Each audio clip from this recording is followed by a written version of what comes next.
কম পরিচালক স্যার বলে মানে এটা যে 1096 রয়েছে নগরে চাকরি দিতে হবে কি আমরা 2008 নীতিমালায় ওই গল্প নীতিমালায় যেটা আছে আমরা এটা চাই স্যার বিষয়টা হচ্ছে নীতিমালায় আমরা পূরণ করে দেব বিষয়টা হচ্ছে 2008 নীতিমালায় স্যার আমাদের নিয়োগ দিয়েছে, ঠিক আছে? নিয়োগ দিয়ে 2018 একটা নীতিমালা করছে হাসিনা সরকারের আমলে দোসররা, যেটা সম্পূর্ণ অযৌক্তিক নীতিমালা। যে নীতিমালায় আমাদের আউটসোর্সিং কর্মচারীদের কোনো মানে মূল্যায়নই নাই, একটা মানুষ হিসাবে তার কোনো মানে বাধ্যতামূলক কোনো কিছু নাই। ওই নীতিমালায় আমাদের 2021 সালে এসে আমাদের অনেকটা ছাঁটাই করা নতুনভাবে তারা নিয়োগ দিয়েছে। আমাদের 72 মাস, আমাদের ভূমিতে 72 মাসের বেতন বকেয়া। আমরা এরপরে সর্বোচ্চ মামলায় গেছি যে মামলায় আমাদের সুরাহা দেবে।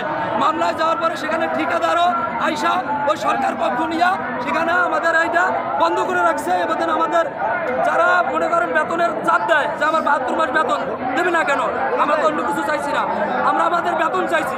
যাওয়ার পরে আমাদেরকে যে একটু চাপ দেয় তারে ওখান থেকে বের করে দেয়, সিস্টেম করে মানে কোম্পানি যে জায়গায় চাকরি করে সার্ভিস করে আর ঊর্ধ্বতন কর্মকর্তা প্লাস ঠিকাদার মিলে। আর আপনারা তো বুঝাইতে হবে না স্যার, বিষয়টা তো বুঝতেই পারছেন। এখন স্যার আপনি কি যেটা করলে আপনি এখান থেকে স্যার অবস্থান কর্মসূচি আমাদের যতক্ষণ পর্যন্ত সুরা না দিবেন আমাদের বাসায় করে এখান থেকে গেলে সবার চাকরি এখান থেকে ব্যাক গেলে আপনি বলবেন চলে যাও, সমস্যা নেই। কালকে থেকে ঠিকাদার প্রতিষ্ঠান বলবে তোরা আন্দোলনে গেছিলি, যা তোকে চাকরি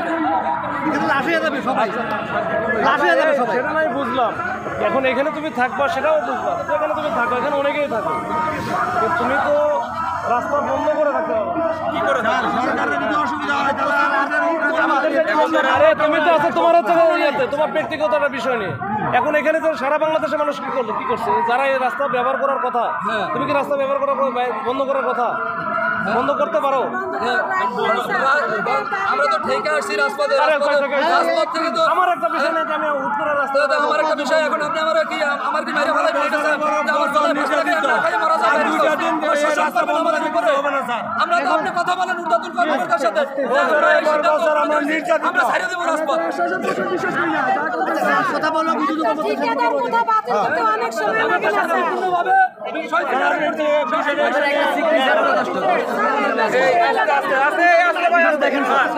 আচ্ছা বিষয় তো আসলে আমরা কোনটা দেখতে পারবো বুঝে, আমরা যেটা দেখতে পারবো সেটা হচ্ছে এই রাস্তা বা আইন শৃঙ্খলা রিলেটেড যে বিষয়গুলো আছে আমরা দেখি, এর বাইরে যেটা তোমাদের কল্যাণের জন্য সেটা হয়তো আমরা কমিউনিকেট করে দেয়, যোগাযোগ করে দেয় বা কথা বলি, এইটা আমি তো আর সিদ্ধান্ত দিতে পারবো না। আর এখানে এখনো পর্যন্ত এটা হয় নাই যে কেউ আইসা হচ্ছে বলছে এই ট্রেন্ড শেষ, এই ট্রেন্ড আর হবে না। আমি বলে দিলাম এই ট্রেন্ড হবে না, তার কারণ এইটা তুমি আসতেছে আজকে এরকম হাজার হাজার, আমি তো পাইছি 200-র উপরে, মানে 200+ হচ্ছে আন্দোলন, সবই আছে। ওরা কয়েকদিন আগে আসলো না, কেউ কি দেখছো যে এখানে আইসা কে হচ্ছে বলবো না আমার উপর দিয়ে চালাই দেবে, কেউ আসবে না। ওই যে ওই যারা এসি রুমে আছে এসি রুমেই থাকবে, ঠিক আছে? তো এই কথা বলে লাভ নাই, এখানে কেউ আসবে না, তোমাদের দায়িত্ব হবে, তোমাদেরকে পাঠিয়ে দেবো, সেই দায়িত্ব আমার। প্রধান উপদেষ্টার সাথে গেলাম, উনি নিজে বললো যে যৌক্তিক কথা প্রজ্ঞাপন দিয়ে দিব খুব দ্রুত সময়ের ভিতরে। ওই জায়গাটাতেই তো বলছি, ওই জায়গায় যে দিতে বলছে মনেও থাকতে পারে, বহু মনে নাই স্যার, আজকে আমরা এই আন্দোলনের মাধ্যমে আবার মেসেজ দিব তাদেরকে যে তোমার আন্দোলন শোনো। মনে করে দিলাম। আমি একটা কথা বলি, জি স্যার, তোমাদের এই যে সারা বাংলাদেশের মানুষের প্রত্যেকের কেউ ব্যক্তিগতভাবে সমষ্টিগতভাবে গ্রুপ ভিত্তিক বা তোমাদের মতো এরকম গ্রুপ ভিত্তিক যারা আছে প্রত্যেকের কিছু বঞ্চনা আছে না, গত 15 বছর কিছু করতে পারে না, এখন আর সবাই চাইতেছে না। তো এই যে একের পর এক আসলে এই যে যেটা হচ্ছে এখন বাংলাদেশে, তাহলে বাংলাদেশে যাবে কোথায়, সাধারণ মানুষগুলো যাবে কোথায়? তোমরা এটা নিয়ে যদি অনর থাকো যে রাস্তা বন্ধ করবো অমুক করে, এটা তো ঠিক আছে।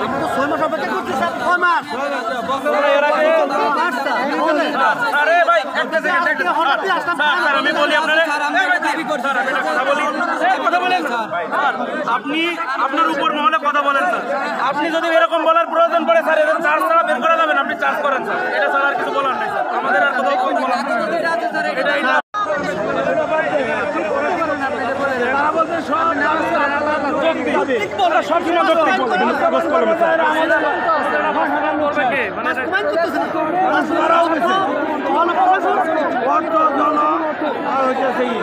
ওটা তো একটা অর্থ উপদেষ্টা করবে স্যার, জনপ্রশাসন উপদেষ্টা স্যার, ওনারা চাইলে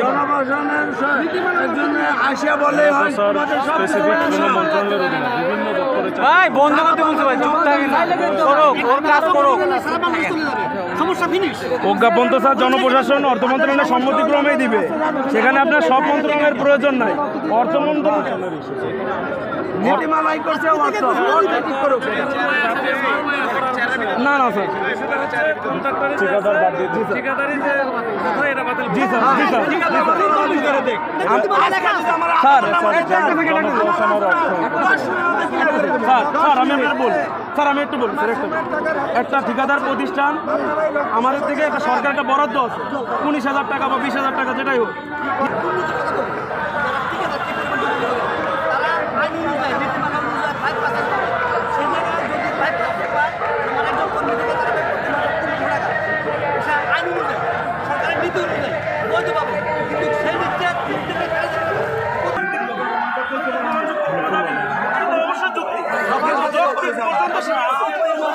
শনিবার এখন রবিবার সোমবার মঙ্গলবার হলে একটা বিষয় থাকে যে এখান থেকে এখানে আসে সচিবালয় থাকবো স্যার, শোনো না রাস্তা দখল করা স্যার, আমার একটা কাজ করতে পারো যে তোমাদের একটা প্রতিনিধি নিয়ে আমরাই ব্যবস্থা করলাম, আমি নিয়ে গেলাম শোনো আমাদেরই বিশ্বাস করে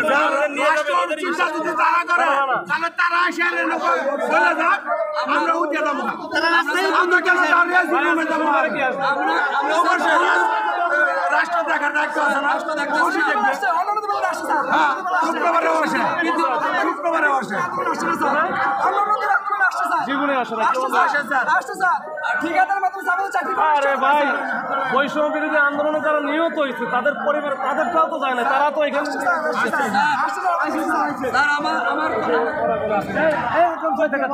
আজকে আমাদের পৃথিবীর কোন ইতিহাস আছে 72 মাসের স্যার বেতন বকেয়া, 72 মাস 72 মাসের বেতন দেয় না, এবং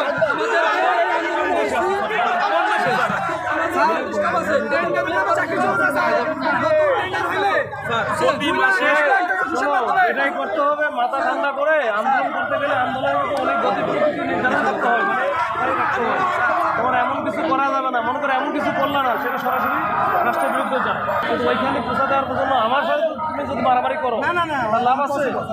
আমি যদি তুমি আমার উপরে যখন চলে আসবা তখন তো বাধ্য হয়ে আমি তোমার সাথে যাবো, তো এইটা যেন না হয় ওইটার জন্য বারবার আমি বলতেছি যে তোমরা আলোচনা করো, ওইখানে তুমি দাবি আদায় করো। আলোচনা 6 মাস কন্টিনিউ রাখছিলাম স্যার, প্লিজ স্যার এই কথা বলেন না আপনি কাজ করেন, সাথে কথা বলেন, আপনি নতুন কর্মকর্তাদের সাথে কথা বলেন, কথা বলে আমাদের এখানে রাজপথে সমাধান দেবেন, আমরা রাজপথ আপনার কথা আমরা ছেড়ে দেবো,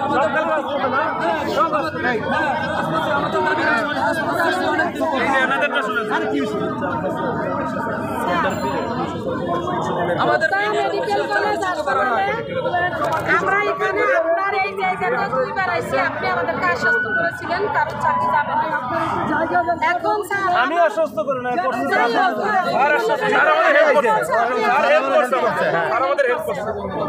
মুক্তা মেডিকেলে আমাদেরকে 1 তারিখে বিনা নোটিশে আমাদেরকে মৌখিকভাবে চাকরি করছে 15 বছর স্যার, 206 জনের চাকরি আউটসোর্সিং হিসেবে ছিল, সবাই আউটসোর্সিং 14 বছর ধরে কাজ করতেছি।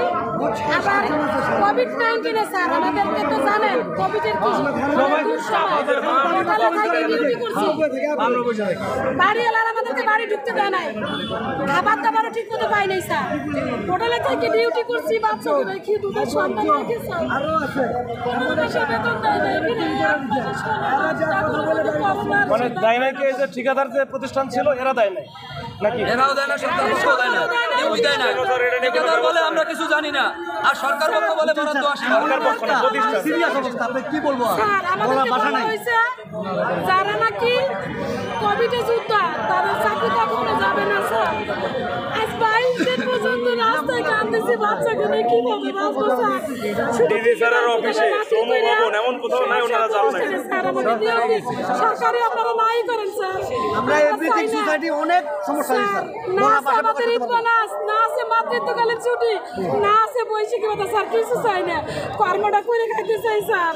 না তাহলে আপনারা বাদ দিল কেন মানে বুঝলাম না। কোনো কারণ নাই স্যার, আপনি কোনো কারণ দেখাইতে পারবেন না। নতুন ঠিকাদার আইছে গত পরশুদিন কে স্যার কনজিউমার পূর্ব হাসপাতালে 350 লোকের নিষেধ করে বই রয়েছে। কনজিউমার ঠিক আছে, টাকা খাই পরিচালনা এক মিনিট, এই 350 লোক কিন্তু ডাবল টাকা দিবে ঠিকাদারে। এই 350 লোকের কাছে প্রত্যেকের কাছে 2 লক্ষ 3 লক্ষ করে টাকা লিয়াজু করে